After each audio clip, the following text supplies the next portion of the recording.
Hello, hi friends. நான் உங்க SK. இன்னைக்கு நம்ம எந்த படத்த பத்தி பார்க்க போறோம்னா, இந்த வாரம் Netflixல ரிலீஸ் ஆயிருக்க அட்லஸ் படத்த பத்தி தான் பார்க்க போறோம். இது ஒரு சயின்ஸ் ஃபிக்ஷன் ஆக்ஷன் படமா ரிலீஸ் ஆயிருக்கு. இந்த படத்தோட ரிவ்யூக்குள்ள போறதுக்கு முன்னாடி இந்த சேனலுக்கு புதுசா வந்திருந்தீங்கன்னா, இந்த சேனலை சப்ஸ்கிரைப் பண்ணாதவங்க சப்ஸ்கிரைப் பண்ணுங்க, லைக் பண்ணுங்க, கமெண்ட் பண்ணுங்க. இப்போ வாங்க இந்த படத்தோட ரிவ்யூக்குள்ள போலாம். அட்லஸ் இந்த படத்துல யாரெல்லாம் நடிச்சிருக்காங்கன்னு முதல்ல பார்த்தரலாம். ஜெனிஃபர் லோபஸ், சிமுலி, லானா பெரில்லா, இன்னும் பல பேர் நடிச்சிருக்காங்க. இப்போ இந்த படத்தோட கான்செப்ட் என்னன்னு ஒன்லைன்ல பார்த்தரலாம்.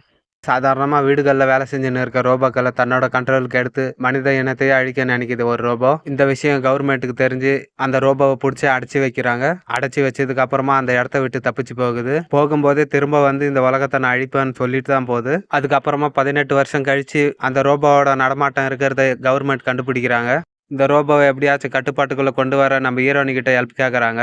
நம்ம ஹீரோனியும் அந்த ரோபோவை கண்டுபிடிக்க ஒத்துக்கிறாங்க. நம்ம ஹீரோனி ஏன் ஒத்துக்கிறாங்கன்னா, ஹீரோனிக்கு அந்த ரோபோக்கும் ஒரு பிளாஷ்பேக் இருக்கும். அந்த பிளாஷ்பேக் என்னன்னு படத்தை பார்த்து தெரிஞ்சுக்கோங்க. இதுக்கப்புறம் நம்ம ஹீரோனி சொன்ன மாதிரி அந்த ரோபோவை பிடிச்சாங்களா, இல்ல ரோபோ சொன்ன மாதிரி இந்த உலகத்தை அழிச்சதா, கடைசியா என்னாச்சுன்னு சொல்ற படம் தான் அட்லஸ். இப்போ வாங்க இந்த படத்தோட பாசிட்டிவ் என்ன நெகட்டிவ் என்னன்னு பார்க்கலாம். படத்தோட பாசிட்டிவாக படத்தோட மேக்கிங்கை சொல்லலாம். ரொம்பவே சூப்பராக பண்ணியிருப்பாங்க. படத்தில் வர ஆக்ஷன் சீக்வன்ஸ் எல்லாம் ரொம்பவே சூப்பராக இருந்தது. படத்தை ஃபியூச்சரில் நடக்கிற மாதிரி காட்டியிருப்பாங்க. அதுக்கான டீட்டெயிலிங் எல்லாம் ரொம்ப சூப்பராக பண்ணியிருந்தாங்க. படத்தில் நடிச்சிருந்த எல்லாரோட பர்ஃபார்மன்ஸும் ரொம்பவே சூப்பராக இருந்தது. முக்கியமாக நம்ம ஹீரோனிக்கும் ஒரு ஏஐக்கும் ஒரு பாண்டிங் கிரியேட் பண்ணியிருப்பாங்க. அது ரொம்பவே சூப்பராக இருந்தது பார்க்கறதுக்கு. படத்தோட சிஜி விஎஃப்எக்ஸ் எல்லாம் ரொம்ப சூப்பராக பண்ணியிருந்தாங்க. படத்தோட சினிமாகிராஃபி எல்லாம் ரொம்ப நல்லா இருந்தது. படத்தோட பேக்ரவுண்ட் ஸ்கோரும் படத்துக்கு என்ன தேவையோ அதை நல்லா கொடுத்துருந்தாங்க. படத்தோட தமிழ் டப்பிங்கும் ரொம்ப சூப்பராக பண்ணியிருந்தாங்க. இப்போ இந்த படத்தோட நெகட்டிவ் என்னன்னு பார்க்கலாம்.